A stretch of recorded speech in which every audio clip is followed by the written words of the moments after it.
बिस्मिल्लाहिर्रहमानिर्रहीम। माल के हलाल या हराम होने के बारे में लापरवाही भी क़यामत की छोटी निशानियों में से एक निशानी है। हज़रत अबू हुरैरा रज़ी अल्लाह ताला अन्हो कहते हैं कि रसूलुल्लाह सल्लल्लाहु अलैहि वसल्लम ने फरमाया, लोगों पर ज़रूर एक ऐसा ज़माना आएगा कि आदमी इस बात की बिल्कुल परवाह नहीं करेगा कि जो माल वो कमा रहा है वो हलाल है या हराम।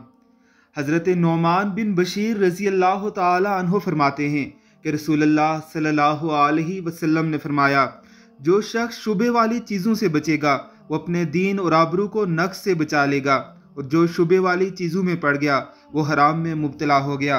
उस चरवाहे की तरह जो किसी की चरागाह के इर्द गिर्द अपने जानवर चराता है, करीब है कि इस चरागाह में वाक़े हो जाए।